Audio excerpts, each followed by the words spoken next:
कभी कभी ऐसा होता है सीनियर जूनियर को बोल देते हैं कि इस फाइल में देखो क्या हो रहा है। सो एज अ जूनियर अगर आप किसी कोर्ट में जाते हैं तो आपको कुछ चीज़ें पता होनी चाहिए, जैसे कि कोर्ट का प्रॉपर नेम क्या है, केस नंबर क्या है, फाइलिंग ईयर क्या है, साथ में पार्टीज टू द केस कौन है, प्लेंटिफ कौन है, डिफेंडेंट कौन है, या फिर अदर केसेस भी हो सकते हैं जहाँ पे शिकायत करता है और विपक्षी है। तो आपको पता होना चाहिए फोर्थली कि आप किस पार्टी को रिप्रेजेंट कर रहे हैं, और साथ में ये पता होना चाहिए जिस पार्टी को आप रिप्रेजेंट कर रहे हैं उस पार्टी को रिलीफ क्या चाहिए कोर्ट से।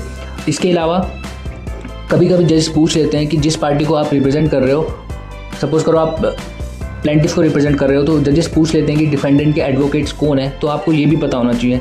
इसके अलावा मैंडेटरी तो नहीं है, बट आपको पता होना चाहिए कि प्रीवियस डेट क्या थी और प्रीवियस डेट पे क्या हुआ था। तो इसके लिए आप पेशकार साहब से फाइल भी ले सकते हैं और फाइल में लास्ट डेट का ऑर्डर पढ़ सकते हैं अगर उसमें कुछ हुआ है तो।